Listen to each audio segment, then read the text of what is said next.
न, नमस्कार दोस्तों, आप लोगों का मेरे चैनल पे स्वागत है। आशा करता हूँ कि आप सब लोग अच्छे होंगे। तो मैं आज आप लोगों के सामने फिर एक नए टॉपिक के साथ प्रस्तुत हुआ हूँ। तो जो लोग नहीं जानते हैं, मेरा नाम अर्पित कुमार इलाहाबादिया है। तो आज मैं आप लोगों को एक नई दुनिया में ले चलूँगा, उसका पोस्टमार्टम करेंगे। बेसिकली जब हम जिंदगी में बहुत परेशान हो जाते हैं अपने एक्सपीरियंस से, कोई बुरा कह दिया, कोई भला कह दिया, तो हम बेसिकली स्ट्रेस का शिकार हो जाते हैं। तो वो जो आज आपके तनाव की बात है, उसको हम समझने का प्रयास करेंगे। ये मानव का ह्यूमन रिएक्शन है कि जब वो बेसिकली कोई भी चीज़ करता है, चैलेंजेज आते हैं ज़िंदगी में, परेशानियां आती हैं, तो बेसिकली मेंटली या फिजिकली जो आती है उसकी बॉडी जो है स्ट्रेस प्रोड्यूस करती है, उसमें तनाव, एंजाइटी की शिकायत होने लगती है। तो आज इसी को गहराई से समझेंगे। बेसिकली आज इसका पूरा पोस्टमार्टम करूंगा। तो चैनल के साथ जो लोग नए हैं उस चैनल से जुड़े रहें, और चैनल देसी स्मार्ट अकेडमी अर्पित कुमार इलाहाबादिया के साथ जुड़े रहें। तो अब चलता हूँ, स्ट्रेस के एक एक धागा को समझने का प्रयास करते हैं। तो आज इसके धागे खोलते हैं, इसकी गहराई पर उतरेंगे, कौन सी दिक्कतें हैं, क्या कारण है, कैसे इसको दूर किया जा सकता है, क्या तरीके हैं इस एंजाइटी स्ट्रेस को कम करने के। तो बेसिकली जो स्ट्रेस होती है वो तीन प्रकार की होती है, जिसमें से जो मेन तीन प्रकार के होते हैं, एक एक्यूट होती है, एक एपिसोडिक होती है, और एक क्रोनिक होती है। तो जो एक्यूट स्ट्रेस होती है वो बेसिकली शॉर्ट टर्म के लिए होती है। जब हम कोई चीज़ करना चाहते हैं वो पूरी नहीं होती है, तो हम उसको शॉर्ट टर्म के लिए बेसिकली ये जो हो कभी थोड़े समय के लिए आती है, जब वो कुछ चीज़ फुलफिल हो जाती फिर चली जाती है। तो कभी पॉजिटिव थॉट्स होते हैं, कभी निगेटिव थॉट होते हैं। बेसिकली एक प्रकार की फीलिंग होती है, जैसे तुम्हारी किसी से लड़ाई हो गई, बॉयफ्रेंड रूठ गया, कहीं राइड करने गए हो, कोई एक्सपीरियंस हुआ है, बैड एक्सपीरियंस हो गया, जिंदगी में किसी ने बुरा भला कह दिया, तो तुम परेशान हो जाते हो। तो बेसिकली जब तुम रेगुलर बेसिस पे अगर कोई एक्सपीरियंस जिंदगी में एंजाइटी का कर रहे हो, रोज तुमको तनाव हो रहा है, रोज तुम ओवर थिंकिंग, इमेजिनेशन की दुनिया में, कल्पना की दुनिया में खो रहे हो, तो उसी को हम एपिसोडिक स्ट्रेस बोलते हैं। अब बेसिकली ये समझते हैं कि सिम्टम कौन कौन से होते हैं, कौन कौन से लक्षण होते हैं जिसकी वजह से ये स्ट्रेस हमको घेरती है। तो बेसिकली जब हम थक जाते हैं, जो हमारा ऑटोमेटिक जो नर्वस सिस्टम है, जो हमारी तंत्रिका तंत्र है, जहाँ से बेसिकली पूरे दिमाग का जो पावर हाउस है, जहाँ से जो हमारे दिमाग को कैसे गवर करना है, थॉट्स कैसे आने हैं, मेमोरी कैसे बनानी है, इमोशन कैसे जनरेट करने हैं, तो पूरा जो हमारा नर्वस सिस्टम है उस पर बेस्ड है। जैसे ही हमको कोई अवसाद होता है, कोई एंजाइटी स्ट्रेस होती है, तुरंत हमारी जो है खून का जो संचार है बढ़ जाता है, हार्ट रेट तेज हो जाती है, ब्रीथिंग हम जल्दी जल्दी लेने लगते हैं, विजन में परिवर्तन होने लगता है। इससे हमारी बॉडी को पता चल जाता है कि अब स्ट्रेस रिस्पॉन्स होना शुरू हो गया है। तो हम बेसिकली फ्लाइट और फाइट रिस्पॉन्स पे बेस्ड होते हैं। जो हमारे बॉडी में कोई भी स्ट्रेसफुल चीज़ें होती है उनको फेस करने का काम करता है। इसमें से जो तमाम प्रकार की चीज़ें होती हैं, जो हार्मोनल इम्बैलेंस हो जाते हैं सोसाइटी में, या जो हम बॉडी में जो हो जाते हैं, इसके बाद जो हमारा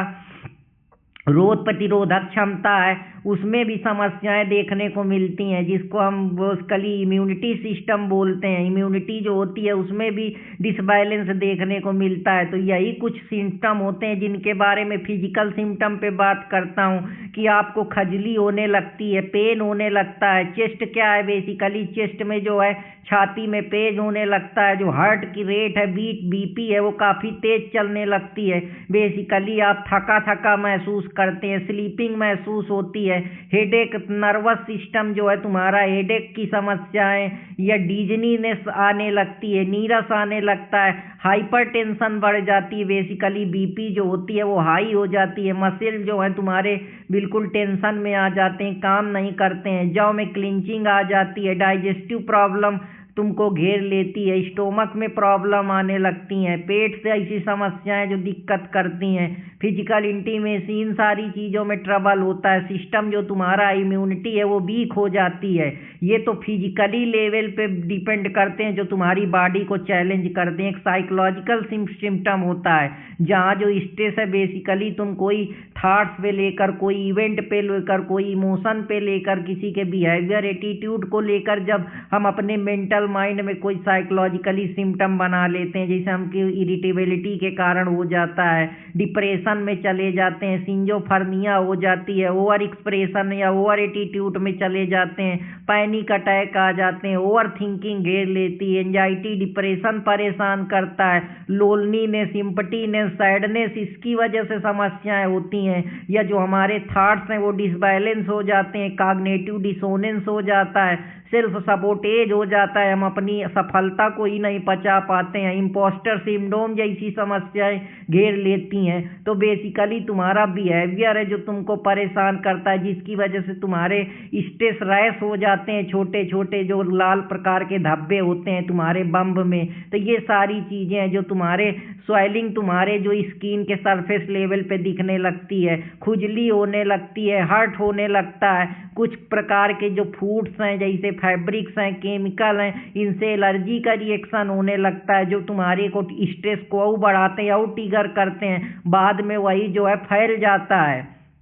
स्ट्रेस जो जनरली है महिलाओं में पाया जाता है जो 20 साल, 30 साल, 40 साल की होती हैं, क्योंकि ये किसी को भी अफेक्ट कर सकता है। ऐसा नहीं है कि किसी एक आदमी को ही ये अफेक्ट करेगा। तो इसकी सारी समस्याओं को हमने जान लिया। समस्या ये है कि कौन कौन सी चीज़ें हैं जो हमारे ज़िंदगी में हमको स्ट्रेस देती हैं डे टू डे लाइफ में, तो उसको समझने का प्रयास करते हैं। बेसिकली जब हम कोई सिचुएशन में चले जाते हैं जहाँ जो हमारा दिमाग होता है वो अपने को समझा नहीं पाता या स्ट्रेस झेल नहीं पाता, जैसे बड़े पेपर आ गए, कोई अनावश्यक ऐसी सिचुएशन आ गई, कोई लॉस हो गया, कोई सैडनेस हो गई, कोई समस्या हो गई, कोई प्रॉब्लम हो डे टू डे लाइफ में घट गई जो काफ़ी लीथल है, जो हमारा माइंड बियर नहीं कर पाता है, या जो हमारे नर्वस सिस्टम के अंदर जो पाथवे बने हैं, न्यूरल पाथवे, वो उन पाथवे उनको तोड़ नहीं पाते या बैलेंस नहीं कर पाते। तो इस वजह से समस्याएं होती हैं। कहीं ना कहीं जो प्रेजेंटेशन है अचानक से ओवर बर्डन हो गया, ओवर एक्साइटमेंट हो गई, या किसी ने कुछ बुरा भला कह दिया, कोई आर्गूमेंट कर दिया, किसी ने किसी को गाली दे दी, उसके सेल्फ रिस्पेक्ट पे धक्का दे दिया। तो ये सारी चीज़ें हैं जैसे हम दूसरों की ज़िंदगी, दूसरों के ख्वाबों ख्यालों में खोए रहते हैं।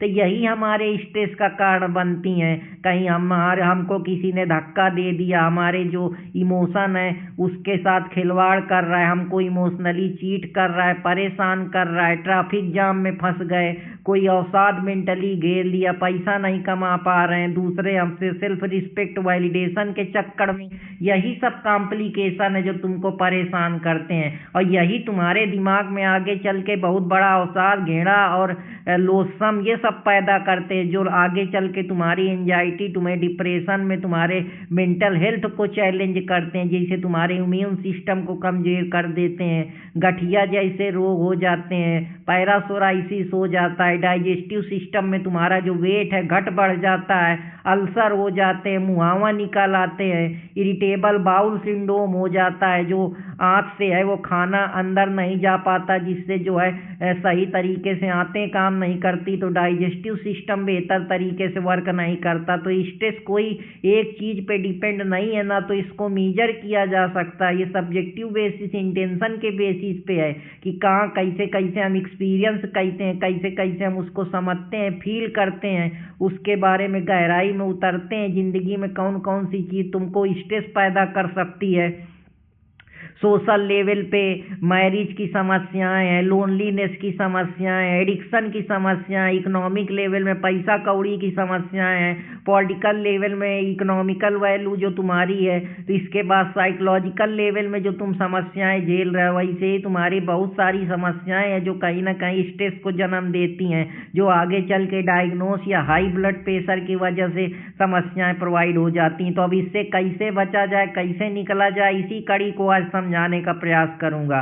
तो बेसिकली जब हम रिलैक्स करते हैं, उन चीज़ों को समझते हैं और जानने का प्रयास करते हैं, अपने माइंड को शांत रखते हैं, ज़्यादा ओवर थिंकिंग नहीं करते हैं, अपने थॉट्स पे कंट्रोल करते हैं, ब्रीथिंग करते हैं, मेडिटेशन करते हैं, स्मार्टफोन, जिम्स, इन सब चीज़ों का सही तरीके से उपयोग करते हैं, रोज़ जल्दी उठते हैं, अपने बॉडी की केयर करते हैं, सही खाते हैं, सही पीते हैं, सही सोते हैं, ज़्यादा टेंशन नहीं लेते हैं बेसिकली। वरना अगर आप पॉजिटिव नहीं है, निगेटिव सोचों से भरे कि आगे क्या होगा, अब पता नहीं मेरी ज़िंदगी में क्या होगा, तो होना कुछ नहीं है, होगा वही जो हो रहा है। तो जैसे ही ब्रेन को थ्रीट मिलती है वो परेशान हो जाता है। जो तुम्हारी एमआई डाला है ब्रेन का, नर्वस सिस्टम का स्ट्रक्चर, वो अलार्म बेल एक्टिव कर देता है, जिससे बॉडी जो है एड्रेनलिन, कार्टिसोल जो है देने लगती है। कार्टिसोल का मतलब है कि अब तुमको स्ट्रेस हो रहा है, स्ट्रेस की वजह से तनाव आ रहा है, उससे तुम्हारी हार्ट बीट तेज हो रही है। तो ये सब चीज़ें हैं। कभी कभी गुड स्ट्रेस होता है, हमको अगर थोड़ी मोड़ी स्ट्रेस हो गई तो हम मोटिवेट होते हैं, हमारी परफॉर्मेंस इंप्रूव होती है, फोकस बेहतर रहता है।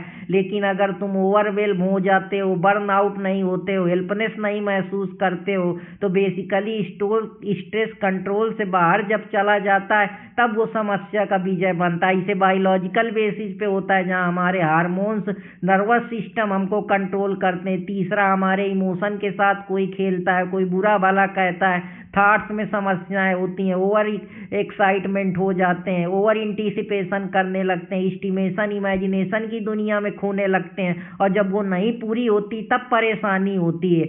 ऐसे तुम्हारा अस्तित्व है, जिसको अब हम फिलोसफिकल एंगल से देखते हैं तो एग्जिस्टेंशियल है, कि मैं किसके लिए जी रहा हूँ। ये जो तुमको एग्जिस्टेंस क्राइसिस होती है, या तुम्हारा आइडेंटिटी क्राइसिस हो जाता है कि मैं कौन हूँ, मेरा अस्तित्व क्या है, क्या मैं काफ़ी नहीं हूँ, ये भी अपने आप में तुमको मेंटली तोड़ देता है, एक डीप दुनिया में खुआ देता है। तो कॉग्निटिव, जब तुम माइंड से सही तरीके से जो तुम एक्सपेक्टेशन बनाए हुए रियलिटी के भ्रम को समझ नहीं पाते हो, बेसिकली जो ये माया की दुनिया है, ये जो दुनिया ऐसी चीज़ है, जब ये तुम इसको नहीं समझ पाते हो, नहीं जान पाते हो, अपने विचारों पे सामंजस्य नहीं बैठा पाते हो, अपनी और दुनिया के बीच में द्वंद्व पैदा कर लेते हो, तो बेसिकली जो तुम रियलिटी जो हो रहा है और एक्सपेक्टेशन तुम जो चाहते हो उसमें गैप बनना शुरू हो जाता है, तो वो भी तुमको स्ट्रेस देता है। जो कुछ चीज़ें तुम्हारे कंट्रोल में नहीं होती, तुम उनको ज़बरदस्ती कंट्रोल करना चाहते हो।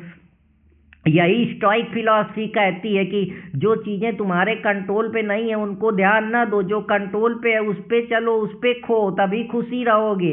अगर तुम जो चीज़ कंट्रोल में नहीं उसको लेके बैठोगे तो दिन का दिन मानसिक अवसाद बढ़ेगा, घृणा बढ़ेगी, लोसम बढ़ेगी, लेजीनेस आएगा, एग्जॉस्ट हो जाओगे, बर्न आउट हो जाओगे, ना कुछ अच्छा लगेगा, नीरस लगेगा, सब दुनिया बेकार लगेगी, अपने अस्तित्व को ही नहीं स्वीकार कर पाओगे। तो बहुत बेसिकली बहुत स्टैंडर्ड चीज़ें जो बताने का प्रयास कर रहा हूँ। स्ट्रेस कभी चिल्ला के नहीं आता है, धीरे धीरे घेर लेता है। तुमको लगता है कि यार मेरी ज़िंदगी में तो कुछ कर ही नहीं पा रहा हूँ, लोग मुझे जज करेंगे, लोग, मैं फेल हो जाऊँगा, सब कुछ खो सकता है। तो जब सब कुछ खो ही सकता है तो किस जज की बात कर रहे हो? कौन जज करेगा? सोसाइटी ही तो जज करेगी, वो भी लोग हैं। और जो जज कर रहे हैं उनको भी तो कोई जज कर रहा है। जो फेल हो रहे हैं, तुम ही थोड़े फेल हो रहे हो, सब फेल हो रहे हैं। पास भी हो जाओगे तो क्या होगे, मरना तो एक दिन मिट्टी ही में है। तो इन सब चीज़ों से पहले अपने को अंदर से मजबूत बनाइए। जब तक इनर कॉन्फ्लिक्ट, इनर द्वंद्व से सामना नहीं करोगे, जैसा जंग की शैडो जोन की जो साइकोलॉजी है, तब तक हमेशा परेशानी रहेगी। सिर्फ तुमको ऊपरी ऊपरी समझा दिया जाता है, अंदर तुमको इतना मजबूती नहीं दी जाती है, तभी तुम लो सेल्फ वर्थ फील करते हो। स्ट्रेस ज़्यादा होता है, माइंड को लगता है कि यार मैं अब इम्प्रूव नहीं कर पाऊंगा, मैं बेकार हूँ, मेरी कोई वैल्यू नहीं है। तो बेसिकली तुम हारते खुद से इस वजह से हो, क्योंकि तुम दुनिया से एक्सपेक्टेशन पाल लेते हो कि यार दुनिया मेरी वर्थ लगाएगी। वर्थ वर्थ कुछ है थोड़े, वर्थ की कोई गिनती नहीं है, अनंत गिनती है। इसको जैसे समझा लोगे, काम करते रहोगे, और कि पैसा से किसी की वैल्यू कैसे तुम नाप सकते हो बताओ? हो सकता है वो आदमी कभी जिंदगी में कुछ इतना बड़ा कर दे कि पैसा सब थोड़े चीज़ होती है, अंदर की भी कुछ वैल्यू होती। बहुत सारी चीज़ें हैं जो तुम्हारे दिमाग के अंदर रखी हैं, वो दुनिया जानती ही नहीं। लेकिन जब तक मुंह नहीं खोलोगे, बताओगे नहीं, कौन जानेगा तुमको? तो इसीलिए कहता हूँ मुंह खोलो, नहीं जहाँ हो वहीं मर जाओगे, कोई पूछने वाला नहीं है। तो बेसिकली बढ़िया से रहो, जो भी समस्या है खुद लड़ेंगे, मजबूती के साथ सामना करना है, हार नहीं मानना है कि नीरस होके बैठ जाए, अरे भैया हमको ये दे दो, भैया हमको वो दे दो। भैया कुछ देने वाले नहीं है, जो लेना लेना है अपनी बुद्धि, अपने विवेक, अपने कौशल के जरिए लेना है। तो बेसिकली अपने को मैनेज करना है, बढ़िया से मेमोरी बनानी, सोना है, खाना है, फोकस करना है, डाइजेशन पे ध्यान देना है, अपने ऊपर वर्क करना है, अपनी ethical, moral, psychological mind set को मजबूत करना है, फाइनेंशियल प्रेशर से डरना नहीं, सामना करना है, रिलेशनशिप कॉन्फ्लिक्ट को समझना है, कैरियर में इनसिक्योरिटी है उसको माइंड, थॉट, बिहेवियर के जरिए पॉजिटिव आउटलुक के नजरिए से देखना है, कंपैरिजन नहीं करना है, फैमिली के एक्सपेक्टेशन पे नहीं जीना है, सेल्फ पे डाउट नहीं करना है, अनसर्टेनिटी फ्यूचर की नहीं पैदा करनी है, आइडेंटिटी को कंफ्यूज नहीं करना है, लोनलीनेस नहीं महसूस करना है। अगर ये सारी चीजें हो रही हैं तो बेसिकली तुम में स्ट्रेस आ चुका है। तो इन सब चीजों से बाहर बटो, बाउंड्री को हटाओ, अपने ऊपर वर्क करो। जब बेहतर करोगे जब भी कुछ समझ में आएगा, तभी कुछ बेहतर हो पाएगा। तो बॉडी पे हमेशा अपने रिसेस्ट करो, स्लो ब्रीथिंग करो, 10 से 15 मीटर वॉक करो, अपने को शांत करो, अपने थॉट्स को ऑब्जर्व करो कि ये कहाँ से आ रहे हैं, क्यों आ रहे हैं, मैं किस वजह से दुखी हूँ, क्या कारण है, कैसे इनसे मैं निपट सकता हूँ। तो तुमको सारी चीज का सल्यूशन धीरे धीरे मिलेगा। बेसिकली तुम बाहर से अपने मन को समझाने के लिए तुमको ज्ञान दे देंगे, लेकिन तुम अपने थॉट्स, अपनी भावनाओं, अपने विचारों, अपनी थिंकिंग, परसेप्शन, एटीट्यूड, बिहेवियर को नहीं समझ पा रहे हो तो दूसरे को क्या समझोगे। तो कंट्रोल तुमको बाहर कोई नहीं करेगा, तुम अपने को कंट्रोल करो। कि दिल के शीशे पर लिखा था फिक्र का नाम, कि दिल के शीशे पर लिखा था फिक्र का नाम, मैंने चीख कर नहीं चुप रहकर संभलना अपने आप को सीखा। जिंदगी ने पूछा थक गए, मैंने कहा नहीं पर रुकूंगा नहीं। तो रुकना नहीं है, सीखते रहना है, आगे बढ़ते रहना है। स्टेज तुम्हें तोड़ती नहीं है, स्टेज बहुत कुछ सिखाती है, पर तब जब सीखने की परवाह करो। कहाँ बदलाव चाहिए ये समझो, कहाँ बाउंड्री रखनी है, कहाँ बचाव करना है, कौन सा रिश्ता टॉक्सिक है, कौन सा आदमी बेसिकली मेरे लिए अच्छा है। तो ये वही चीज है कि तुम्हारा बेसिकली एक स्टेट ऑफ माइंड है, साइकोलॉजिकली वायलेंस जो सोसाइटी ने, लेबल ने, स्टेटस ने, पावर ने, प्रेस्टीज ने, लोगों की थिंकिंग ने, कंपैरिजन ने, ये सब एंजाइटी, स्ट्रेस तुम्हारे खोपड़ी में डाल दिए। तो आशा करता हूं कि आप लोगों को समझ में आया होगा, और समझ में आया हो तो चैनल देसी स्मार्ट एकेडमी अर्पित कुमार इलाहाबादिया के साथ जुड़े रहें। तो फिर कोई नए टॉपिक के साथ मुलाकात करूंगा, तब तक हंसते रहें, मुस्कुराते रहो, चैनल से जुड़े रहें, और चैनल को लाइक सब्सक्राइब करना ना भूलें। तो फिर मुलाकात होगी, तब तक यूं ही मुस्कुराते रहें और अपने दोस्त अर्पित कुमार इलाहाबादिया को इजाज़त दें। तो फिर कोई नए टॉपिक के साथ आप लोगों के सामने प्रस्तुत होऊंगा, और यही कहूँगा कि कोई भी सिचुएशन हो हार नहीं मानना है। मरना तो है ही एक दिन, लेकिन लड़ के संघर्ष करके उसी में गरिमा है, उसी में डिग्निटी है। जो कहते हैं अरे पढ़े पढ़े खाओ, नौकरी करो, पेट निकालो, तो वो सब कुछ दिन बाद इसीलिए फ्रस्ट्रेट है। भी किसी बाबा के पास जाएंगे, किसी पुरोहित के पास जाएंगे, किसी पंडित के पास जाएंगे, वहाँ भी सल्यूशन नहीं मिलेगा, लौट के फिर आएंगे, लौट के बुद्धू घर को आए। तो इसीलिए किसी ने कहा है। तो फिर मिलूंगा, तब तक हंसते रहें, मुस्कुराते रहें, अपने दोस्त अर्पित कुमार इलाहाबादिया के साथ जुड़े रहें। जय हिंद दोस्तों, जय भारत।